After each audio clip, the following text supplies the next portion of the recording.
Welcome to Coochie Conversations, where we give you the real on all things women's health, spirituality, and motherhood. Empowering women to have sovereignty over themselves, we shine light on the disparities that women face daily as divine feminine beings. So steep your favorite tea, roll up your favorite smoke blend, and tune into this week's episode of Coochie Conversations. Peace Tribe, it's your girl Bianca Pitman, aka Divine Mother, giving you a fresh perspective in today's Coochie Conversation episode. Last week, we spoke about having rituals over resolutions, and I spoke about the desire to fill my cup, to keep my cup full.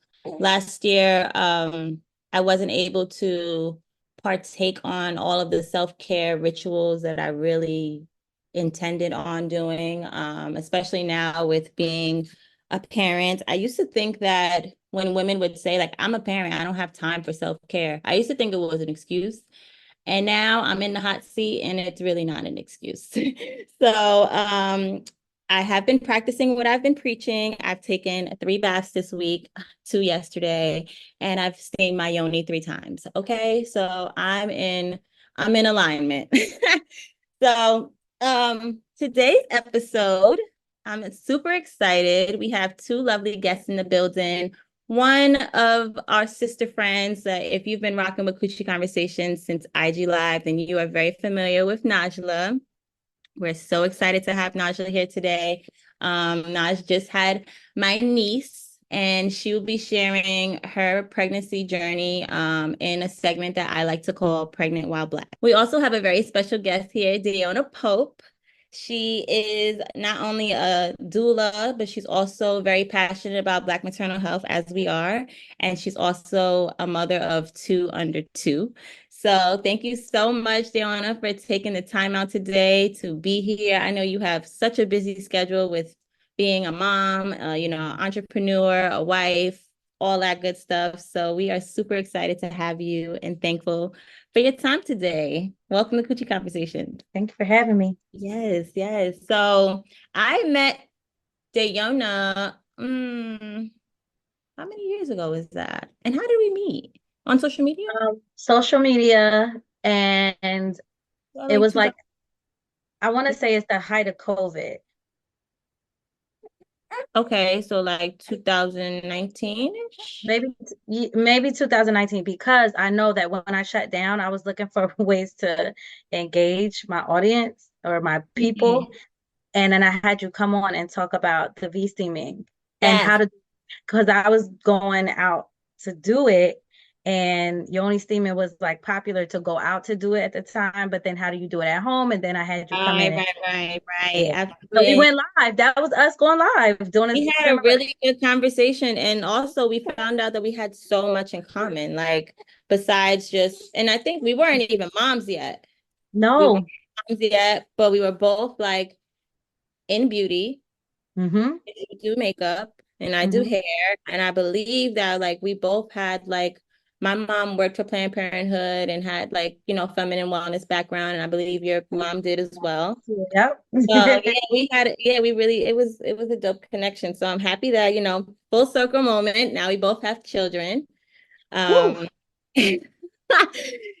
you beating me, but according to Facebook, which Facebook got my coochie thinking I'm dead, okay? Because I'm not messing with Facebook. Facebook keep telling me I have all these damn kids, and I'm just like, the only way I'm not gonna have no kids is if I ain't using it, right?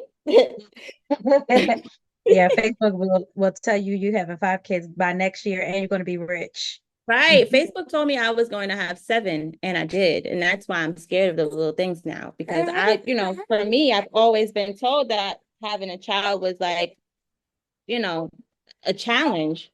So when Facebook told me Mm-hmm. I would be able to have children, I'm like, yeah, okay, Facebook. Like, Right. and 365 days later, he's here. So as Facebook, it'd Oh be my a little too gosh. much for me. So So, but yeah, so how's your journey been as a mom and balancing being a doula and so again, thank you for having me. I'm really excited to be here with you and Najla. Thank you. I think that it is a full circle moment, because to see people evolve, because I think this is considered evolving. So I think to see other women evolve with you, It feels like you're not alone. It feels like we in this together, we doing this together, we crazy as hell together. Like it just feels like, you have formed and grew this thing almost like uh children from another mother. We doing this. I don't know how we got Right. here, but we're here. So it's just really good to be here in this space at this very divine designed moment. So I am doing well. I have like you said, two under two. Um, I still have my doula business. However, I have two under two is like walking on fire every day, but you like it. It's so it's like what?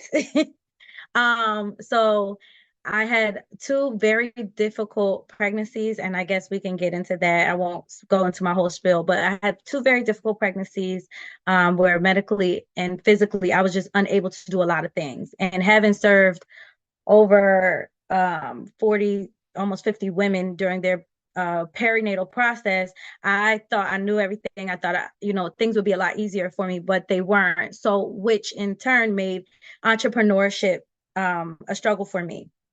And as I was a full-time entrepreneur trying to build my business to what I thought it was going to be this great thing, I had to step back because I couldn't physically work. So as I got pregnant, and then 4 months, my baby's 4 months, and then I'm pregnant again. So I'm just nuts. And I'm learning a lot about myself. I have a beauty and wellness center, which I think I didn't have the overhead when we first met, but now I have overhead, which is also nuts. And so I have that. And then now instead of going into the hospitals, because I can't, like, I want my time with my babies, I want my time with my family. So now I am uh transitioning into being a doula trainer. And so that would be where I train women like ourselves and who just have a calling on their lives and are fit to serve other women in this space. And I'm really excited about this next phase of being a doula. So that's where I'm at now. I'm also I also supervise about 18 doulas now. So I for a nonprofit agency, and that's been great, but it's a lot of doulas, a lot of responsibility, a lot of personalities, and a lot of training. So just a lot is required of me. So just restructuring and trying to make this mom work-life balance work. I'm good. It's just I'm a transparent person. It's hard right now. That's all I'm gonna say about that. Yeah, I can only imagine like finding out you're pregnant and you have a 4 month old, because I have seven is about to be 6 months, and I can't imagine finding out I'm pregnant right now. And I'm in like a lot of mommy groups, and there was just one mom, she has a 4 year old and she has a 6 month old, and she just found out she was pregnant. And she's just like, what, it wasn't planned, but it was like kind of like if it happens, it happens, but we want more, more, more. And I'm like, whoa, like Good for that's her. yeah, exactly. Like kudos to you, because I can't imagine. Like my sister found out she was pregnant. I mean, my brother found out that his wife was pregnant when her son turned one. So Okay. their first birthday was like she went to the bathroom and found out she was pregnant. Like, and she was like devastated. So now he's turning 2 this week, and then she has a 3 month old. So, I really give it to y'all two under two moms. I have twins running my family. So I have, like, when I talk to people who have twins, they're like, it's what you did is worse than having twins because they're at different stages. So while my son is climbing on my head, my daughter's hanging off my boob, and everybody needs, and what can you do? And being a mom, I don't care if you're a single mom, if you're married, if you got a partner, whatever the case may be. Um, a mom just requires so much more. Like you just have to Yeah, because I keep saying like, yeah, my partner is supportive, but I want to be a daddy in my next life. I Like, do. Or like have a wife. I mean, or have right. Okay, like yeah, something, because it's like a mom's job is really never done, and it doesn't matter how hands-on a dad is. We're here to nurture, and it's just a certain energy that we carry as moms, and baby wants mommy, like, and even my brother was like, yeah, I can be in my ego and think that I can do this without my wife, but he was like, I never, like, Nope. it's not realistic. So shout out to the single dads too, because Yeah. oh, Yeah. that's a real thing out here. Yeah. So you said basically how being a doula and being pregnant, you thought that you knew everything. So what are some things that you really like? Did you have your own doula, or you kind of try to advocate for yourself? I mean, I know the answer, but yeah. Both times I had my own doula. Um, I didn't want to do it without a doula because when you're pregnant, you go into a realm of just needing that support. I don't care who you are, what you do. You be a Mhm. doctor. A doctor needs a doctor. Right. A doula It's needs like a who doula. heals the healer? Yeah, Favorite yeah, quote, like, who heals the healer? Like, yeah, yeah. So I needed a doula. So I did have a doula. I just never thought I would experience the type of pregnancies I had, and so I was diagnosed with HG. I don't know if you ever heard of it, but it's when you throw up. It's considered a pregnancy disease where I was throwing up like 6 times a day, every day, from the time I found it out to the day that I was given birth. And this is with both pregnancies. So you become dehydrated, you become low iron even more if you have an iron deficiency. So then that put me with having to get with my son. I was in the like a cancer center getting iron infusions 3 times a week.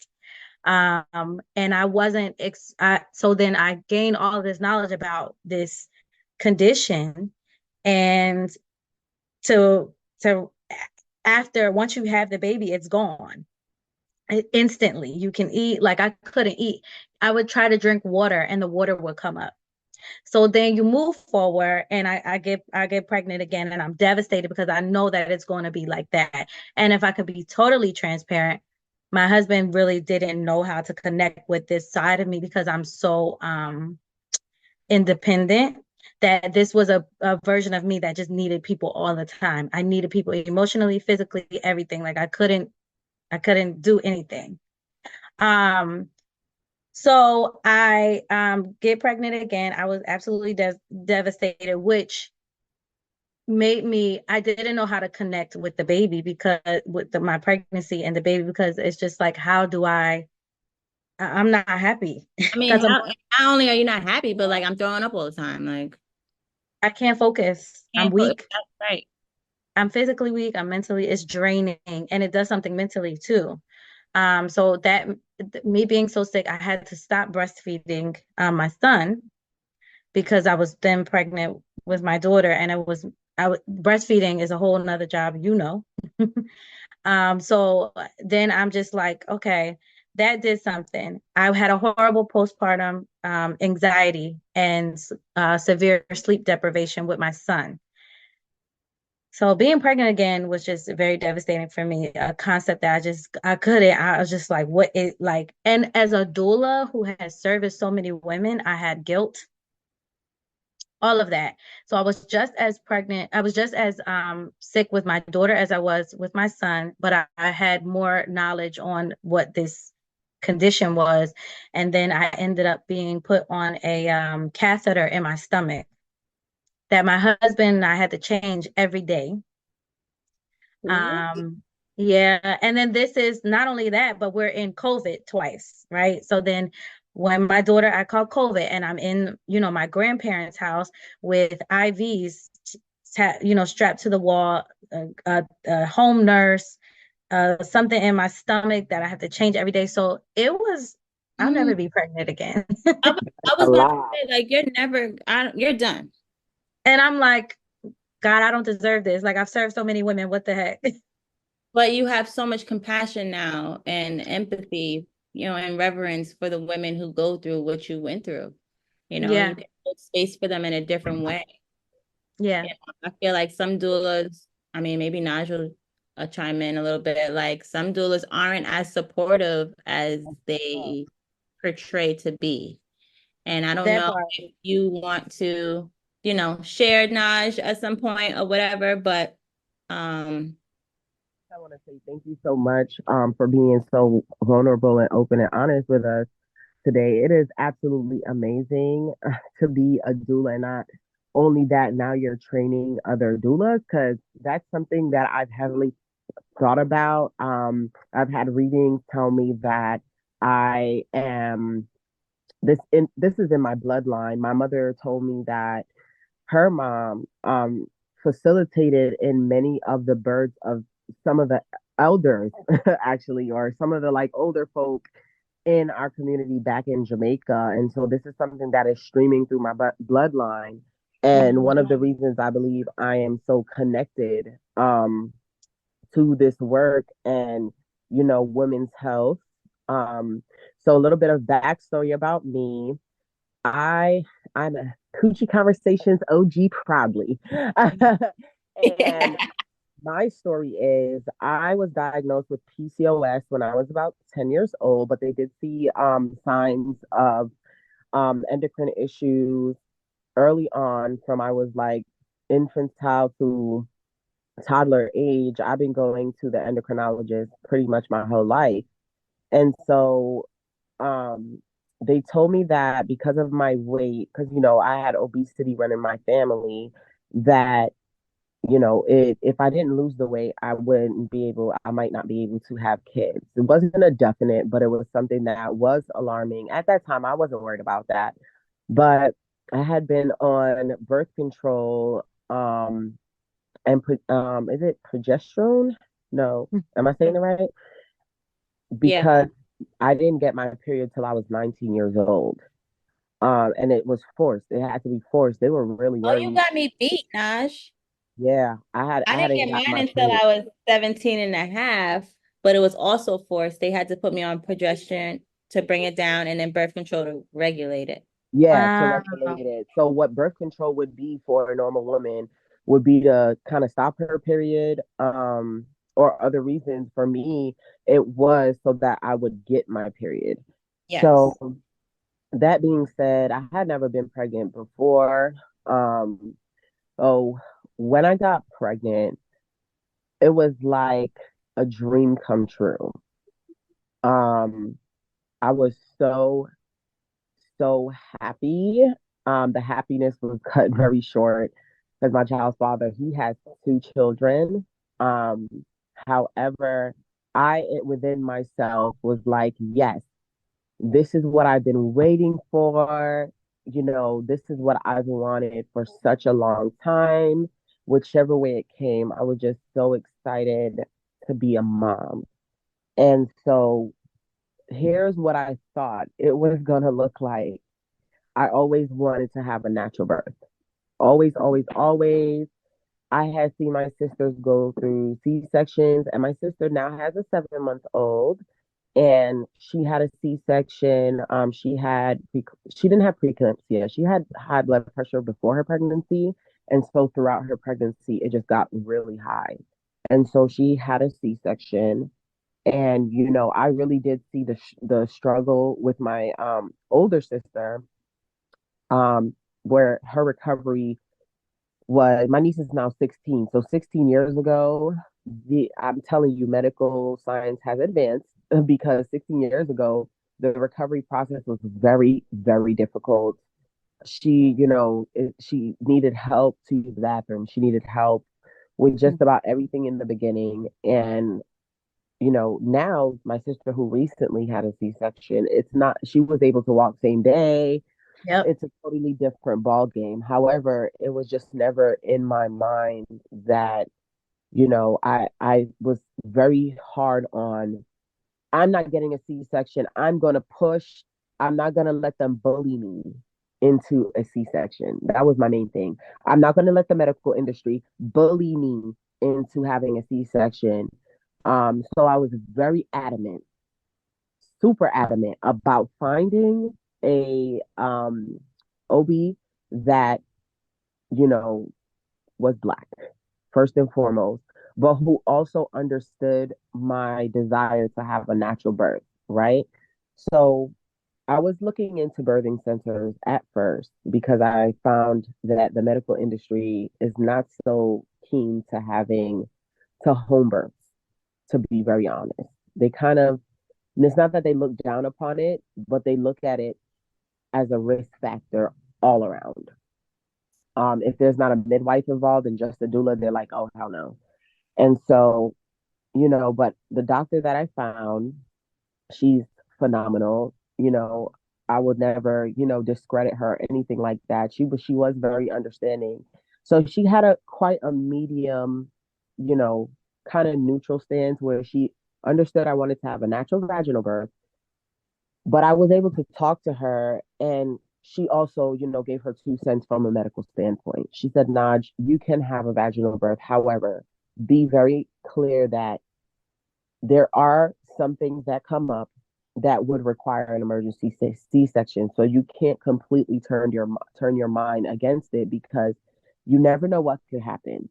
And that sentiment was said to me throughout my pregnancy journey. Keep an open mind. So I was seeing this doctor. Long story short, she had another doctor, another OB, who was a male. I don't know his background, but he wasn't Black. And he turned me off. He was so straight, you know, straight and narrow. He wasn't open minded. Everything that I had mentioned to him about my desires and my birthing process, he opposed. And he would kind of like dismiss my feelings and go right into, well, it's gonna go this way. Oh well, I give epidural to all my patients, and to me it just screamed run. you know I said to him, I don't desire to have the epidural, but I don't know how it will feel when I push. So I can't completely say I won't need the epidural, but as it stands, I don't want to, you know? And we would just go back and forth till I was just like, you know what? Never mind. So eventually I ended up saying, I do not want to be seen by this doctor anymore. Um, I do not wish to have communications with him. And why I'm mentioning this is because later down the line it comes up, because my OB only works in the hospital for deliveries on certain days, and then the other days he would be there. And if neither of them are available, then there would be a doctor whom I don't know. So the day that I went into labor, I was in labor for about 36 hours, if I believe. I went into labor at midnight, and at 5 o'clock a.m., I went 25 minutes away to the hospital that I was supposed to be giving birth at. In between those 5 hours, I was sitting on the ball, trying to get myself as comfortable as possible through the contractions. I was recording them on my phone. All the times I hit up Bianca, and you know, I was starting to get a little bit nervous. She told me, if you feel like the contractions are getting closer and closer, come to the hospital. Don't wait. I went to the hospital. I was in extreme pain. And I mean, the contractions were coming less than a minute apart. So I figured I was in full labor. Let me go down to the hospital. Went to the hospital. They gave me pain medication. They didn't give me epidural. They just gave me pain medication. And once I wasn't passing 1.5 to 2 centimeters, they sent me home. She said, you're going to labor at home for a little bit longer. I said, okay. That was the error. Once I got home, the pain was non-stop. It was like I was having contractions back to back to back with barely any time in between. So I got really nervous. I went that morning to my OB's office. I couldn't even sit down. That's how intense the contractions were. And she told me, she said, okay, it had probably been, I want to say Monday or Tuesday. She said, I'm going to be the delivering doctor on Thursday. If you can hold out. No, it had to be, yeah, Tuesday or Wednesday. If you can hold out. And I looked at my mom and I was like, I doubt that, but okay. I was sent home once again. She had to make a stop at the bank. I was in that car. I got out the car and I was walking and I was walking. And I said to myself, I should be in full labor by now. So when I got home, I I released control because that's what it all came down to. I wanted to be in control. I didn't want someone else to determine, I walk into the hospital and right away somebody say to me, yeah, we're going to pull you in for a C-section. I wanted to remain in control as long as possible. But that moment, I released control and I said, I'm going to Hackensack Hospital. That's a hospital that is close to me. Holy Name is close to me, but they have a history of having a high percentage of C-sections. That hospital is literally 5 minutes walking distance from me. And I was like, hell no, I'm not going there because I feel they're going to push me into a C-section. I went into Hackensack and during observation, they realized that every time I had a contraction, that my baby's heart rate would plummet. It wouldn't just get low, it would completely plummet. And so everything happened after that fast. And there was no control on my part at that point. Once that woman called emergency, it was over. I had no say. There was no advocacy. I did have a birthing plan that went out the window in that moment. The entire birthing plan that was actually put into my chart out the window. I told them explicitly, I don't want the epidural. I'm going to push this baby out. There were about 15 women barreling into the room, trying to convince me to get the epidural because more than likely I'm going to have a C-section. I felt bullied. And so I tried to stand my ground. Then I had a contraction and then another one and then another one. And they were all looking at me like, Nahj, you have to let up. I said, okay, I will do the epidural. Does it guarantee that I have to have a C-section if I get the epidural? They said no, but you're having contractions back to back. So more than likely you're going to go into labor. But when they checked, I hadn't passed 3 centimeters. So while I should have been in full labor, I wasn't. Okay. So I do the epidural. My legs are numb now. And I'm having contractions. They see on the monitor, which I also see, that every time I have a contraction, the baby is still plummeting. So they look at me, they're like, yeah, she may not recover your next contraction because this just keeps happening. So we're going to try to break your water and um, hopefully she has pooped in the womb, so she'll want to come out.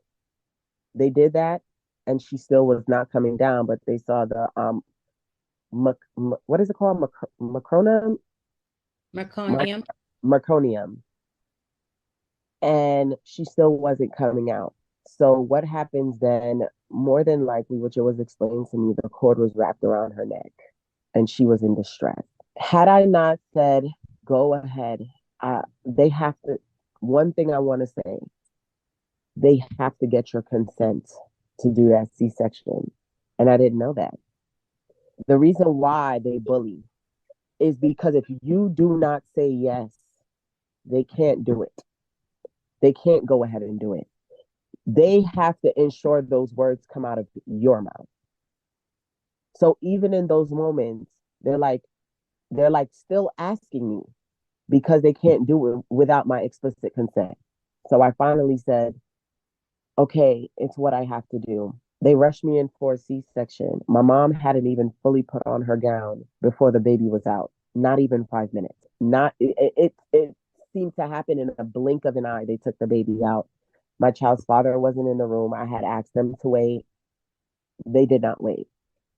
They wasted no time. I would suppose if the baby's cord is wrapped around her neck, then they were like, "Nah, we're not even gonna chance it." I want to say there was about 20 to 25 people in that room, and not one of them looks like me or you along this process within that hospital. There was not one person who was Black. I was terrified, mortified. On the way to the OR, they were saying the cocktail of drugs that they were putting into my system. And I just couldn't believe what I was hearing. On top of epidural, my legs were numb. I thought that was what it was supposed to do. Waist down, numbing. No. By the time I was on that table, from my nose all the way down, I could barely blink. My entire body was numb. I couldn't feel anything. I was so scared because I couldn't move my hands. I couldn't hold my baby when she came out. They tried to put her on me and I couldn't even feel that. I'm just seeing her and I'm saying to myself, now, what were you trying to do? Tranquilize the elephant? I just couldn't understand the necessity for that many drugs being in my system. It took 2 up to 3 days for the drugs to completely kind of like clear my system. So while I was in the hospital, a lot of that time I felt woozy. I was out of it. I was upset because things had gone so far from what I planned. And I did everything in my power to advocate for myself, right? So along the way, I had Bianca as my right hand. I was texting her all times of the night, even throughout the pregnancy, asking Bianca the ins and out. I trusted her wholeheartedly. And she gave me great advice. I had one of my sisters, my Elay sisters. She's my spiritual sister. She was my designated doula. She lived in Texas, so it was a virtual thing. A lot of what I went through, I believe, is because of lack of access, right? The discomfort I felt in my personal life, all the way up to, the things I was able to do. I couldn't afford a birthing center. I'm on Medicaid. I couldn't, I couldn't afford certain things along the way. And I still feel guilty about that. You know, I feel like the end result was a product of certain things that I could not acquire or didn't have access to because of my financial standing in my life. And so my pregnancy was traumatic and my birthing process, and my labor was very traumatic. I'm super blessed to have my daughter. I'm super blessed to have my girl. And I always say I will do it 10 times over for her. You know, I do want more kids. Now I know a lot better. I thought I knew it all. I thought I was well versed. I'd been on Coochie Conversations. Not only did I have Bianca and my sister, I also had other friends who are doulas. I have my mom who has been in the medical industry for over 20 years. Um, I had the priestesses that was able to communicate with within my spiritual family who have she's well experienced. She's a well experienced doula herself. She is located in Maryland as well, and I have one in Texas, one in Maryland, and just so many women around me who are a great support system. I had a great support system around me, thank God. Um, so I thought I had it in the bag. And so ending the way it did was devastating for me. So, lesson be learned, which one of the doctors did say to me along the way, you never know what's going to happen. And always keep an open mind because the baby is who really calls all the shots. I was iron deficiency, so I had to do iron infusions, which had a great result. My iron did increase. But stress can do a lot of things to the body. That's one of the reasons why I feel like, that's one of the things, stress and, anxiety throughout the pregnancy I was not able to relax. I was not able to do the things necessary to take care of myself. Um, as a pregnant woman, I was just always, always, always under high amounts of stress. And so postpartum, I am dealing with postpartum anxiety at such a great level. And I do believe I am dealing with postpartum depression that I'm managing with medication. Um, so, that's my story and my process. And it is a challenge every day, to wake up and decide, I'm going to be the best mom I can be, whether my heart is racing, because I have heart palpitations throughout the day, um, or however I'm feeling. I make a conscious decision that, I'm going to do the best I can. So, yes, I'm thankful for all the women out there who are dedicated and loving within this work and compassionate towards, moms who are going through it. Because we are going through it. My baby is 2 months yesterday. She turned 2 months. I told the world, she's 2 months. My mom comes in. I'm like, Mommy, guess who's 2 months today? I dressed her up. I dressed her up and I was just celebrating because I want to celebrate every moment with her. However, I do have PTSD about this experience in the hospital. I do. And just along my pregnancy, there's a lot of PTSD there, a lot of healing work that has to be done. So I too did a spiritual act this week. And I will be doing more as the weeks come along because baby, it's well needed. But yeah, Oh, definitely some things there. I want to comment mhm. if that's okay. One, you're amazing, Nahj.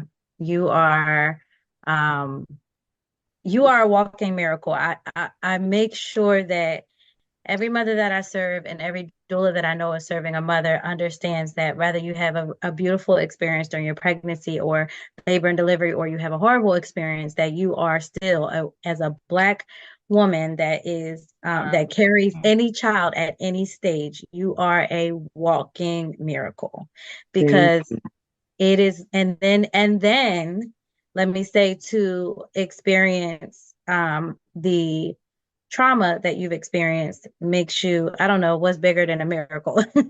But like, you're that, whatever that is. Whatever that is. Whatever that is, that's what you Absolutely. are.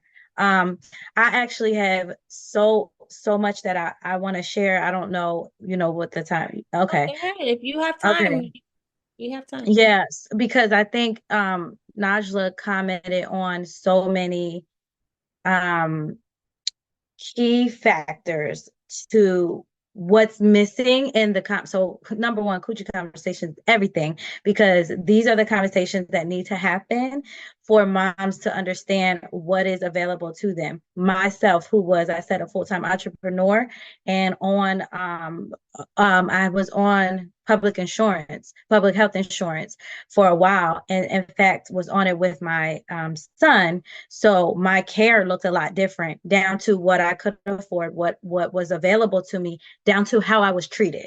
So let's not forget that with what type of insurance you have, that's like, Private that's insurance, your you get treated better. You even know who's going to that's your deliver your tattoo. baby. Yeah. Right. It's like labeled on your head. When you Mhm. walk into they know what They insurance you have. see They know. Medicaid. Oh yeah. So it's your skin and then your status, right? And your insurance is your status.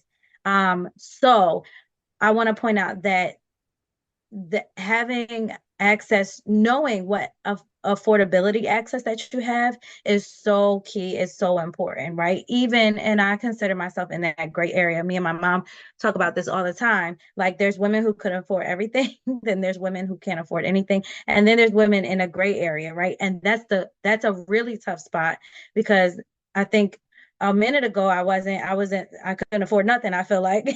And then now I have pushed myself to grow financially a little bit, and I still can't afford nothing. But I'm saying this to say I have looked for ways to get access to the things that I possibly can't afford, right? So like I was saying, the doulas that I oversee, right? I supervise a group of doulas, and they all service women for free. They get paid, but the women do not pay for their doulas. It gets paid by the state. It gets paid by this. It gets Yes, we paid. have this program. Yeah, it gets paid by the program, which ultimately their funding comes from the state, right? Federally or state. And I think it's so important for women to tap into this, whether you have public insurance, whether you have private insurance, whatever, because even people who have private insurance, you still get access to our doulas, right? So that was that's key for me to tell all women, because like right now, if I was to be pregnant again, God, don't do it. But if I was to get pregnant again, I would still not be able to afford a doula. And so with that, and I'm going to be real too here. I wouldn't be able to afford a quality doula, Right. because there are doulas out there that are charging cheaper, but you're going to get what you pay for. Right. And I appreciate your transparency about your experience with your doula, because I have ran into so many doulas who are offering this promising service, and then come down to it because you've been with, as a perinatal doula, I get to learn the person for the whole year, right? So I see them when they first take the pregnancy test to when they're, 8 month 8 weeks, right? Or even more. So I have to show up for them the same way as when I first promised them and committed to them. Right. So I appreciate you sharing that, because we need more doulas who are passionate about the work and don't just become doulas just to say they're a doula, because those are the doulas who are not fulfilling the promise. And so that's a key part of picking. And I tell people all the time, even when they come to me for doula services, shop around. Right. I may not work with you well with you. I may not service what you need. I have a heart for mothers living with HIV. So my passion, sometimes I find myself more passionate, and I dive more into like women with HIV. Not saying that I neglect any needs of my other clients, but like if you need me to be there every day because I know you have this extra need that I have to be there for you, I'm going to be there. So someone with HIV might say, hey, I know that you are for me. I've shopped around. I know that you are for me because I know that you are familiar with what some of my my experiences. Yes, and my needs. So I really appreciate you for being transparent about. I just want to say that's huge, because we have a lot of women becoming doulas, and it's because it's popular right now. But we need more women who are passionate about educating themselves, educating their clients. And then you mentioned that you didn't want to be pushed into a C-section, which is big too, because our C-section rates in the hospital Black women are are 80% more likely to get a C-section over a white woman. so this is And big. and when I went, not to cut you off, Diana, when I went to the hospital after having 7, because I had him at home, but I went to the hospital maybe like 2 days later to see if I needed stitches, which I was so nervous about needing stitches. I just pushed the whole baby out naturally, and I was petrified to get stitches. Like, so I go, whatever. And the nurse had told me, I asked her if she had kids. She told me she had one. And she said, I don't think I will ever have another kid. She was like, because they just push C-sections on you. And she was like, especially being that babies come in the wee hours of the night, the doctors are normally not, on a schedule at the time. So they get called from home and they automatically schedule a cesarean so that they can get back home. So she's like, you just become like a number. And I remember one of my friend's sisters had a C-section. She was like, yeah, I'm number such and such. There's 3 people in front of me. And it's like, you just a number. A Like, number. they don't need you just waiting in line to have your baby taken out. Like you're Yep. as if you're waiting in line to have your car serviced or something like Mhm. that. Like Yeah. it's really crazy. And then, the amount of money that they get off a C-section. Yeah, there's almost 3 times I more think it's per 3 times person. more. And they say they pay the whole anesthesiologist, they're able to pay their whole department based off of the C-sections. Like, Yeah. so it's just all propaganda. And granted, like Nahj was really like heartbroken that she had to have a C-section. And I just said, you did everything. Yeah. You did. Well, that's a big thing too. I'm sorry. I'm sorry. I No, didn't. no, go ahead. You did, not only did you do everything, but you planned, right? Like, let's talk about the ground that you covered beforehand. And this is why I do a training segment on gentle C-section, right? Because even when I do my birth plans, in the birth plan, we have a C-section birth plan, right? And then what does that look like with your gentle C-section? And how do we do that? How do you advocate for that? Because I can't speak for you, but I can damn sure tell you how to speak for yourself. And so, how do we teach? How do we educate? How do we do those things? And how to prepare? If you don't know, and I heard you say that you felt guilty, and I want you to not sit with that. I think that you've done well with acknowledging that, but I don't want you, I would, as my sister, I would like you to not sit with that and just recognize how powerful it is that you've done everything you did to create this safe and desirable experience for yourself. So much so that you're much more knowledgeable, that you still were conscious enough to bring a healthy baby into the world, right? So you did what you could, and now you can speak to that. Sometimes I feel like we have to go through these things in order to speak, and just to speak to it, and you will make out okay, and your baby will come out okay. So And you essentially, have as a beautiful testimony, not to cut, like just, yeah, that can inspire so many other women. yeah. So that guilt that lays there, you can replace that with power and strength and skill and all of that, because it's so much to fill that pocket with other than guilt, because you did a wonderful thing, even by not going to the closest hospital that to give C-sections. Like, I heard all of that. And I just think that's just a replacing the guilt with all those other things that come after on the other side of this Right. is so important. It's so Yeah. important. My cousin passed after giving birth. And that is what we were all there. This was maybe 2016, and we were all in the hospital when it happened. It was like maybe 35 of us, because I have a really big family, all in the waiting room, waiting for the baby, waiting for her to come out of this. And she got really sick, and the doctors ignored her days before. Her feet were really, really swollen. Her head was hurting. She went there. They told her, this happens. Put your feet up. You're going to be okay. 2 days later, she dies. And I have this message in my phone that I haven't gotten rid of, but it says she's trying to text me, and she's texting me, and she's saying, they won't let me see my baby. She's not contagious. The baby's not contagious. There's no reason why they shouldn't have been separated. I had became a doula right after that, but nobody knew, right? And there's now, with all the knowledge that I have that sense of guilt, right? But nobody knew what to do. And then when you're in a room with it can be intimidating with white people and all of their book knowledge and their preconceptions of what they think about us. So, and what they think about your family, because forget that you have support and family. That means nothing, right? We know because we're white. We know because we studied, and because we gather in a number every day. And here it is a death. And we know that y'all don't feel no pain. And we know that you don't feel pain. And we know that you're dramatic, but that's a whole nother conversation. Right.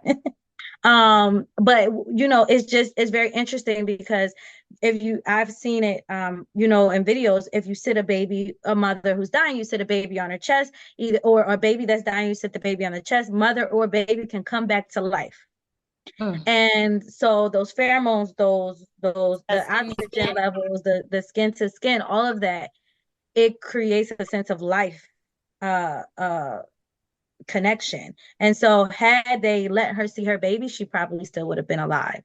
But this medical world is really just interjection in that whole concept. And so I wanted to also point out that the midwifery care is very expensive if it's private. But if I always put this out there, the reason why I picked my midwifery care is because they had hospital privileges. Yes. And so in a hospital or a birthing center? So my first birth was like you, Nahj, 36 hours at home though. And I was laboring in a pool, no medicine, of course, all of that. And he was posterior, so he wouldn't move down. And I was, for over 10 hours, I was at 6 centimeters. And so it was very painful, but I was going through it. I didn't, pregnancies was worse than my labor and delivery. So but he wouldn't turn.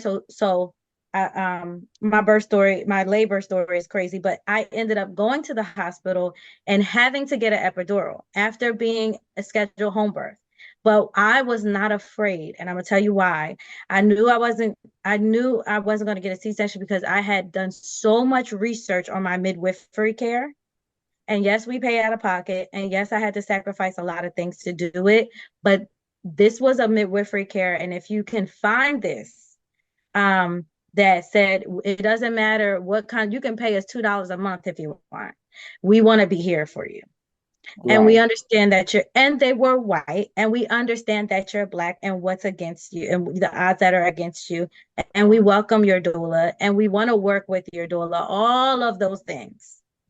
And that's a point too that I want to make too, is that my mind was so hell bent on having a Black doctor. And whilst I did love my doctor, and I do dearly, my mind was also very close to the fact that there are white doctors who still have that compassionate heart, right? When it came down to, and I will never forget this, the one nurse that I had, once she heard on my lips say that I intend to go fully breastfed, she told me, "You see that pacifier? Throw it out now." She dedicated the rest of my visit to ensuring that I had as much information about breastfeeding and that I felt comfortable. Not only that I had the information, but that I was comfortable.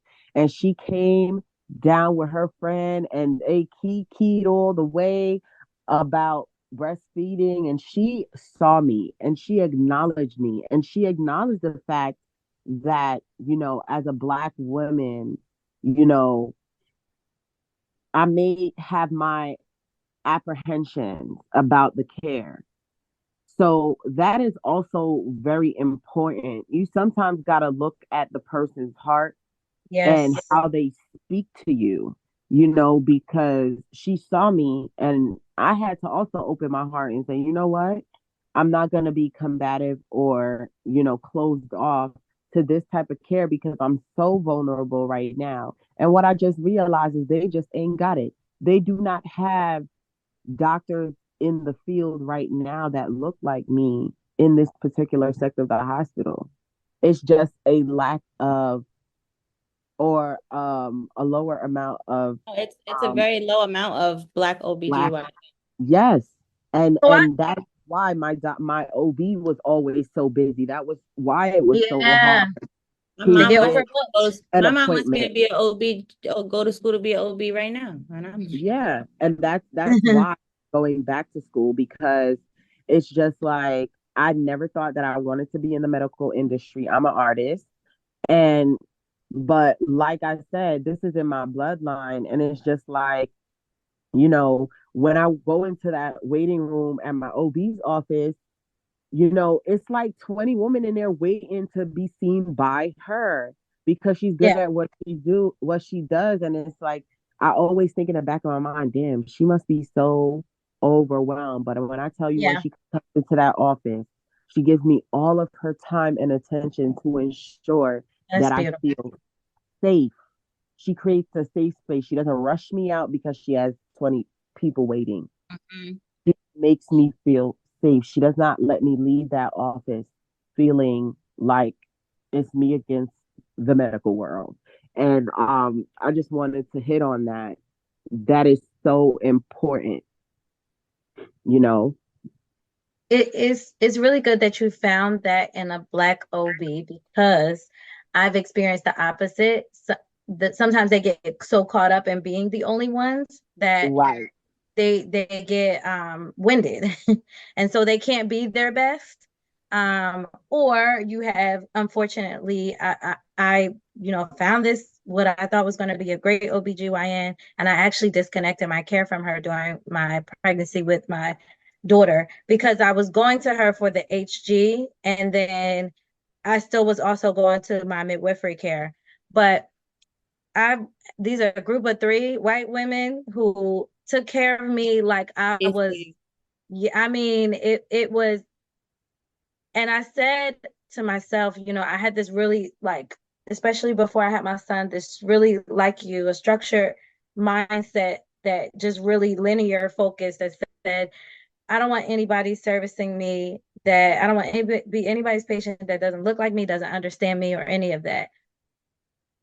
But some people learn, and some people are open, and some people still have a heart to serve, right. no matter if it's in a medical system or not. So, I just always tell women to be open and get to know everybody, the nurses.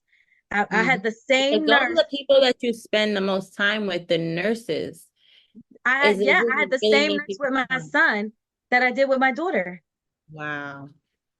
See, I had Wow. a great experience with my OB, but she's Black. She's amazing, but I knew she wasn't gonna deliver my baby because I didn't have private insurance, and I'm just like, so I spent my whole life thinking that childbirth was my biggest fear. Then I realized having a baby in a hospital was my biggest fear. So once I realized that, I don't have private insurance, anybody could deliver my baby, I was just like, I mean, I always told myself since I was 9 years old, I was going to have a home birth. And then when I mentioned the home birth to them, they were so like against it that I never mentioned it again.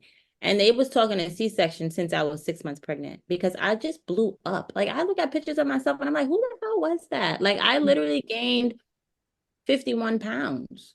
I was Wow. 105 pounds when I got pregnant. I was 156 when I had him. Like Wow. unrecognizable. And they just kept saying, like, talking about my nutrition, my diet. Like I was swimming, I was doing yoga, I was doing Pilates, I was walking. I'm like, what else you want me to do? Like I'm doing everything. And then once I turned 7 months, I couldn't walk anymore. I had SPD, like hit my pelvis was just so like messed up. I couldn't walk. And she just kept saying, like, I just want you to have enough energy to push the baby out. And Mm-hmm. that's what I kept thinking of. So the day before I went into labor, I went to the nutritionist and I realized they never gave me emergency um birth scan. So I never knew how big he was really. So I'm like, well, I don't even know how big this baby is I'm about to push out. So they schedule me and the lady, she tells me, like my OB was telling me the whole time, like you have a great amount of amniotic fluid. Like we're very pleased with it. When I went to the other doctor, the specialist, they were saying I had too much amniotic fluid and that his kidneys was overworking and that I would possibly hemorrhage during labor.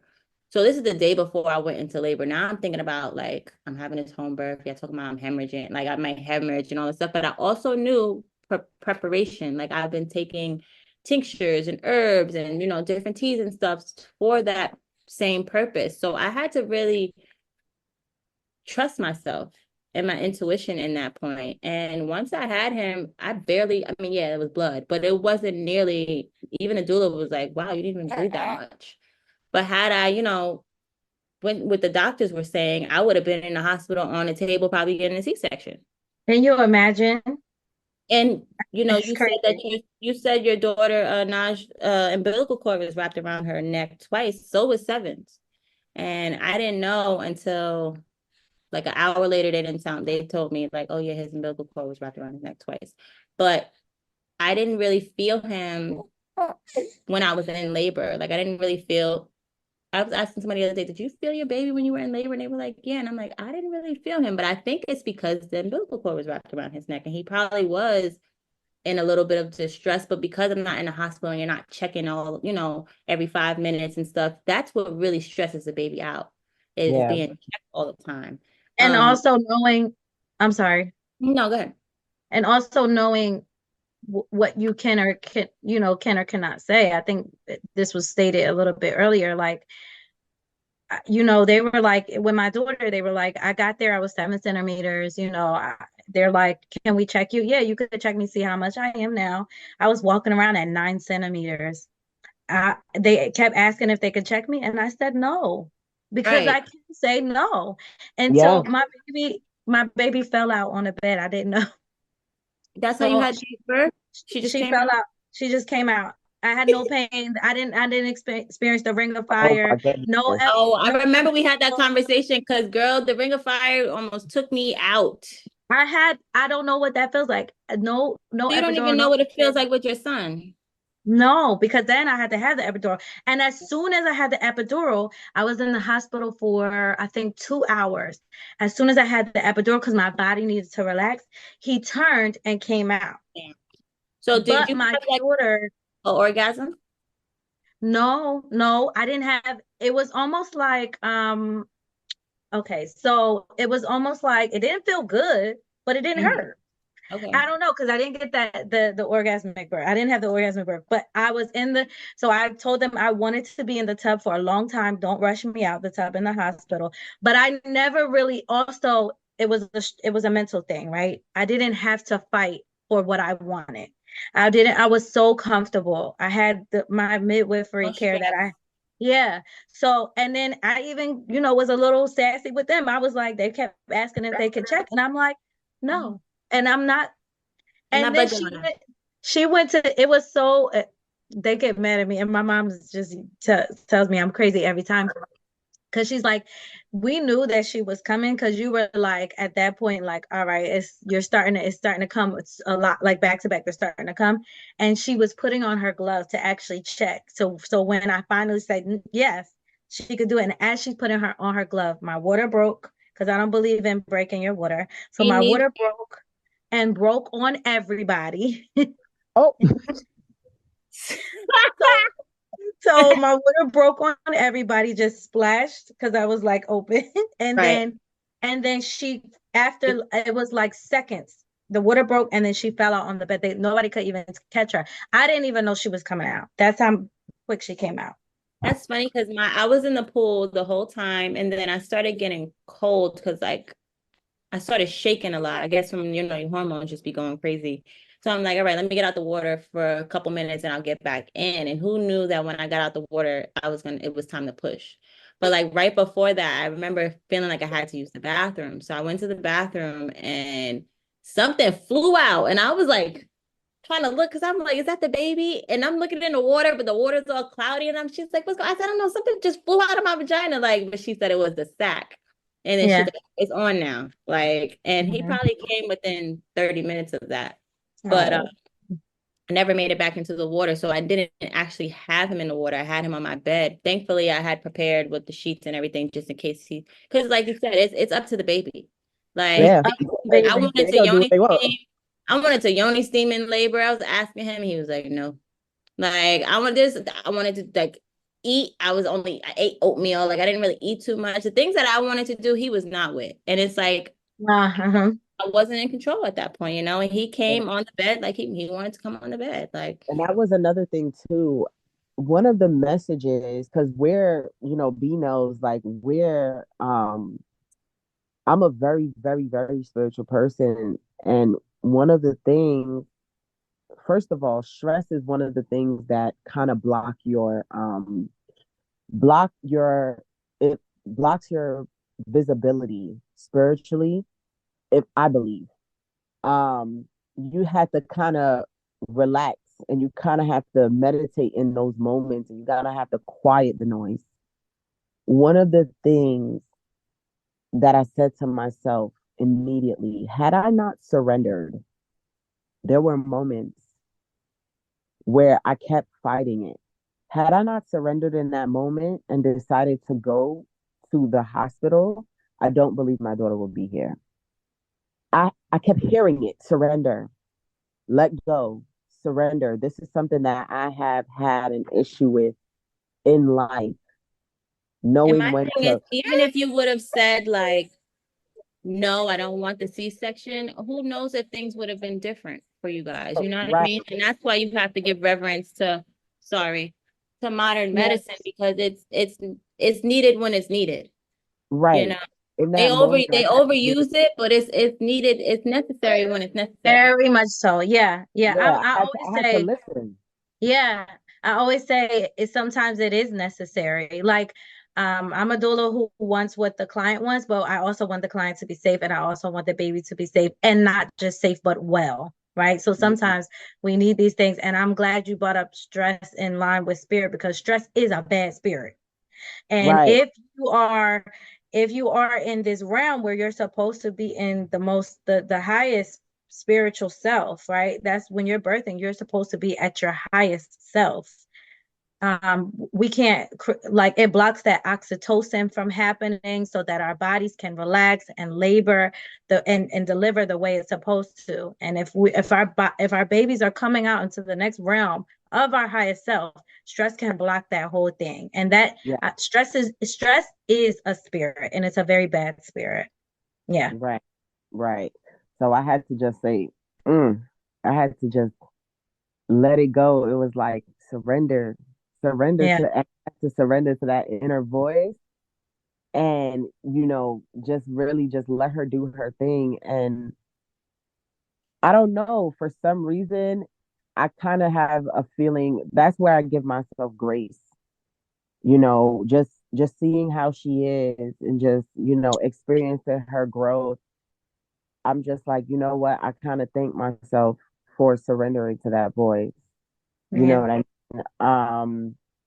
And thank you guys. I love hearing because the night that I was in labor, I was watching live videos of women giving birth. So I was laughing when you said my water done broke on everybody. And I was sitting there watching those videos in my mind. I'm preparing like, okay, let me see what really happens because some people don't really talk about the full scope of Oh what could yeah. Or happen. even a part of you having to possibly poop on yourself. That was so hard. Yeah, That'd be That's the so thing. Oh, I yeah, we was have a whole Coochie Conversations on all the things that people don't talk about. And I'd love to yeah. have you back on that Oh, because please. there's just so many things that it's like you don't know until you go through it. Like it's not yes, even a conversation amongst mothers or anything. Like, so yes. I definitely want to Well, all in all, I feel like one of the things that needs to happen, right? Through this conversation, I'm learning that. So, Bianca, like you said, you had an opposition to having a baby in a hospital. That was a fear of yours. Um, but at the same time, we can see where the medical industry's intervention is needed. And we need to really hone in on the differences between having a midwives and doulas because the medical industry really respects midwifery I don't think a more lot of people understand the difference than between a doula. midwife and a They doula. really don't. I've been asked And I very many realized times. even in the medical industry, they don't understand the difference either because they'll be like, I wasn't asked, do you have a midwife? I was always asked, do you have a doula? Correct, correct. But to my understanding, a midwife is able To to deliver babies, doulas aren't unless right, they're not, and they're there to that's support important, emotionally. and that's important to know because when you're in a hospital setting, you in some hospitals will allow you to have your doula as emotional support, like they would allow you to have your mom in the hospital room. However, a midwife can deliver the baby, so you wouldn't necessarily have that staff in the hospital come and physically do that. So what needs for me, what it sounds like needs to happen is that there needs to be an understanding of the importance of that emotional and spiritual support, right? However that looks from one person to the next. Um, as well as like it needs to be a joined effort, right? Because we do get our checkups throughout the pregnancy to ensure that baby is okay. I got my ultrasound, I got my iron checked and did my infusions, um, as well as taking herbs and um, you know, taking my prenatals and doing the things that I know naturally, even though not quote unquote scientifically proven, that would help my birthing process. I was drinking my okra water, and so there needs to be kind of like a middle ground or a connection between the two, because we are on a different side as Black women, and we do have those elders who are like, girl, yeah, drink that okra water, take these I herbs to could not help get you with the along okra the way. water, but yeah, more power to everybody that can do the okra water. I can't do okra cooked, I love it. doing it in the water, but nah, I know I recommend it. That's it. So I don't practice what I preach in that moment. Like I'd be like, yeah, go do the okra water. Like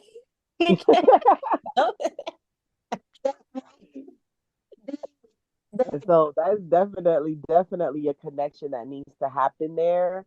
Um, Maybe wishful thinking, one day we could get them all in a room together, maternity nurses, doctors and doulas and midwives need to come and talk amongst themselves about ways that we can improve the entire system, because like all of us have demonstrated is we've all have different experiences, but there is that overhauling elephant in the room of fear that happens somewhere at some point along the way because of your status, because of your color, you know? They're starting to they're starting to do it. They're starting to combine and improve how they receive doulas in the hospitals, and they've been doing this since maybe 2018 when Governor Phil Murphy made it the initiative to cover doula services. So every doula have an MPI number, and then they can take on doulas to be covered by Medicaid. That was the whole initiative now I have a of question for you. Does your organization that you work with, are they is it just in Philly? Is it just on the East Coast? Or is it like a, so global, we national? so yeah, so we service, okay, so the training institution, let me back up. Um the training institution serves uh throughout the entire United States. So, for example, I'm certified as an advanced perinatal doula to serve any woman in the United States. So I'm trained and I have to know policy and procedure for multiple states wherever I go. That is what I have to know in order to be certified. And now you should be like presenting your certification to the hospital that you go in, making sure that you know and you're aware of blah blah blah what you're walking into, right? With that specific hospital. But really good point is that everybody has a seat at the same table, and I think that is what is happening slowly. I was at the budget address for Governor Phil Murphy in 2018, and I saw it then when we were attending, because I said, okay, the change is happening. His wife, Tammy Murphy, is really dedicated to Yes, for I've heard about her. yeah, she's really dedicated to New Jersey. I just came from her event last week where she's doing like Maker's Place, making sure like everybody has access to diapers, right? So I'm trying to be as and I'm not a political person, but I'm trying to be as politically involved just to be in the know, to know what's going on. But I've sat in the room as a doula with the clinics in the marginalized communities to see how they feel about doulas, to educate them on what a doula is, and to know that we're not there to combat what you guys do. We're trying to bridge the gap and make sure that, Not trying to take your place. yeah, we're just trying to bridge the gap and make sure that not only are not is the client and their family comfortable, but that we are comfortable and that you're comfortable with all of us, right? Like, because everybody has to feel good to do their work efficiently, and you that's what needs to be done. But the difference, knowing the difference between the types of midwives is important as well. Not just the difference between midwifery care and doula care, but there are midwives in the hospital that are just like doctors, right? Yes.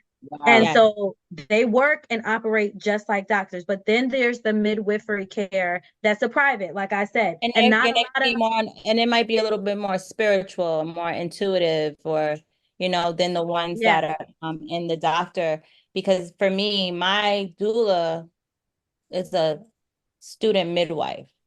So uh-huh, technically she wasn't licensed to deliver. yeah, However, we came up with an agreement that like I still want you to be here. You know what I mean? So yeah, we knew that we were doing an unassisted home birth. mm-hmm. I know so many people had a lot to say about it, but like I said, I don't It's feel your like birth, your body.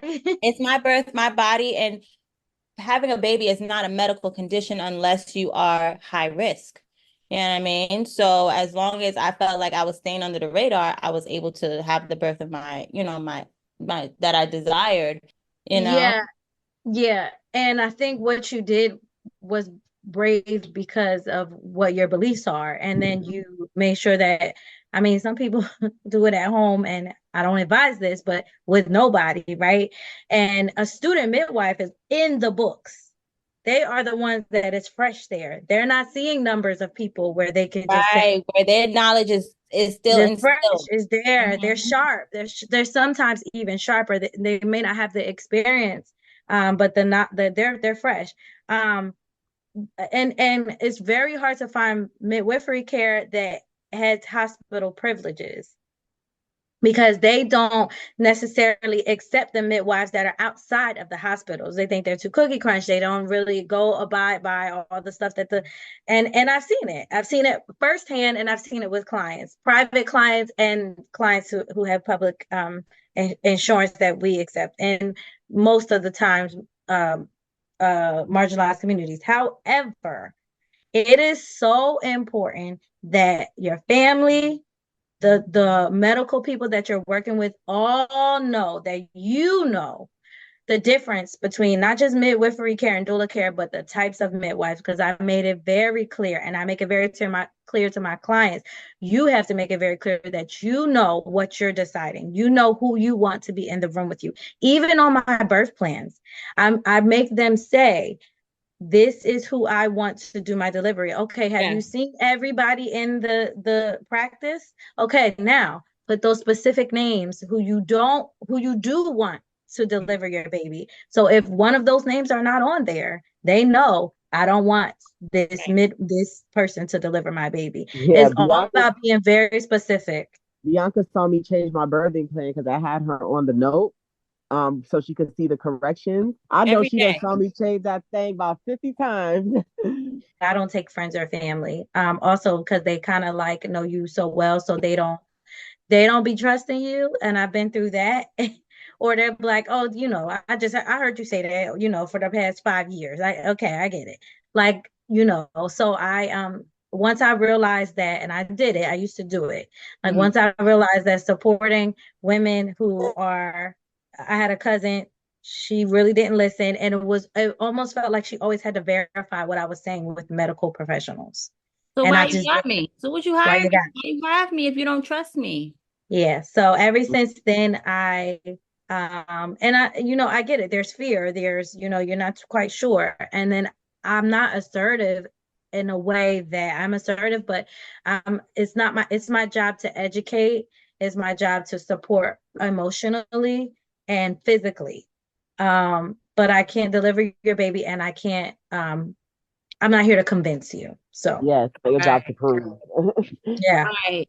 And I feel like for me, Oh, it's that's about another the conversation. integrity. Yeah, We're gonna have a that conversation on integrity and doulaship in the birthing space. that is a whole nother conversation that I would love to have.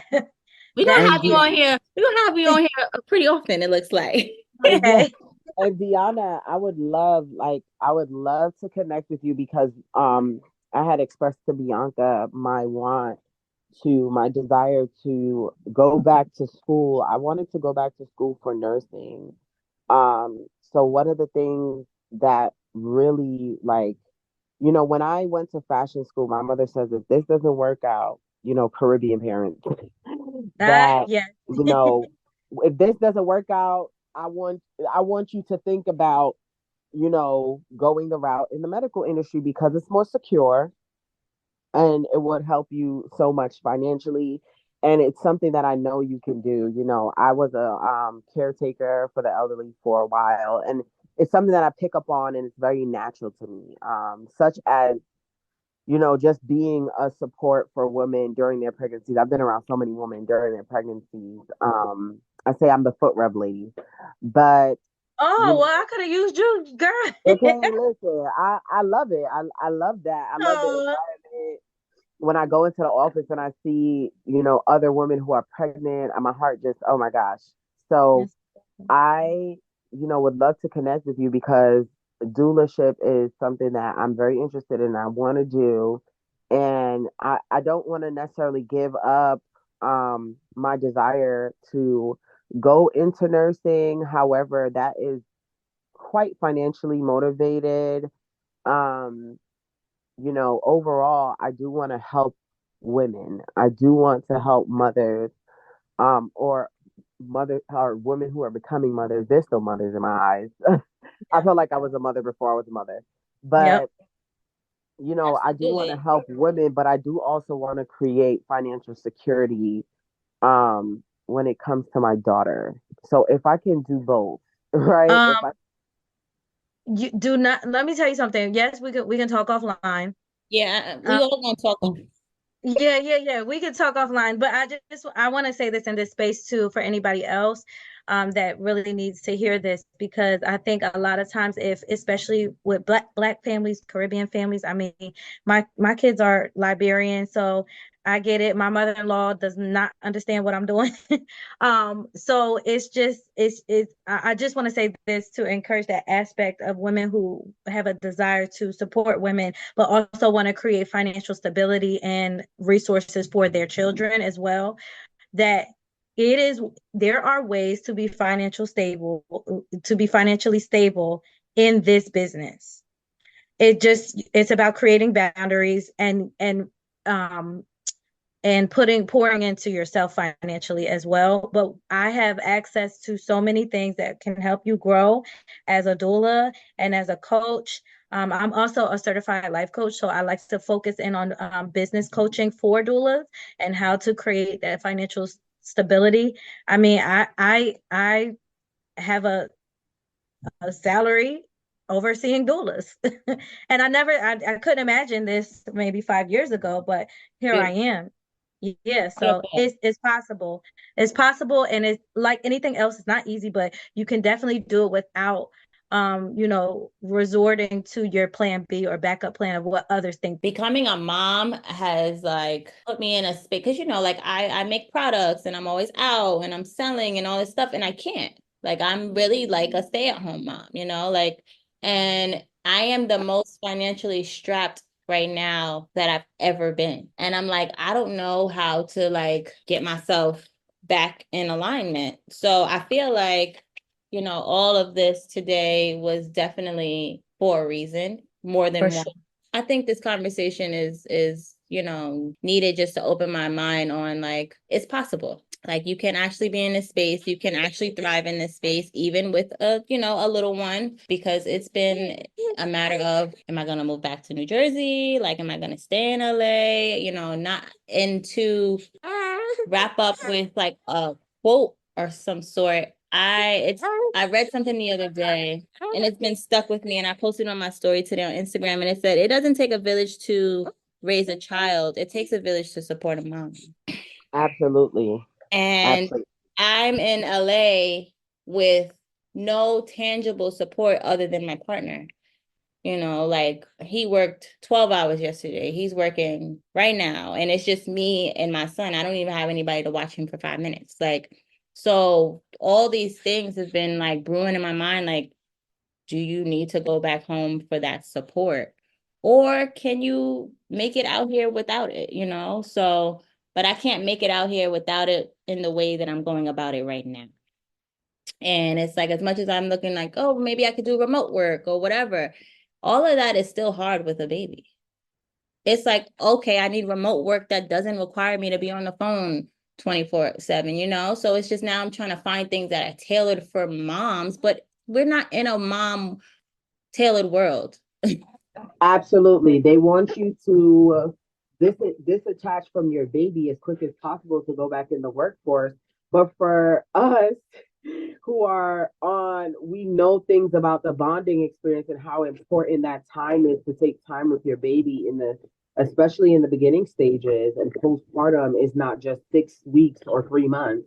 Mm-hmm. I've had that to find I've had that same struggle with trying to find that balance. Um, trying to find spaces that are the jobs that are not mom friendly, but that would accommodate me as a mother. But also, it's too, I hard. can't do things that I'm not passionate about. I can't work somewhere just to make money and pay my bills. I Right. love working with women. I love working in the birth space, and I just need this to work for me because it's what I'm passionate about. But sometimes I realize our passions don't feed our pockets. My great grandmom told me, and I didn't understand this until I had kids. She said, I was complaining, I was like a teenager with like probably some camp job, I don't know. And I'm like, I hate this. Like, I hate this job. And she said, if you don't like if you don't like the job, then you create your own. And Mm-hmm. yes, entrepreneurship is a way to create your own, right?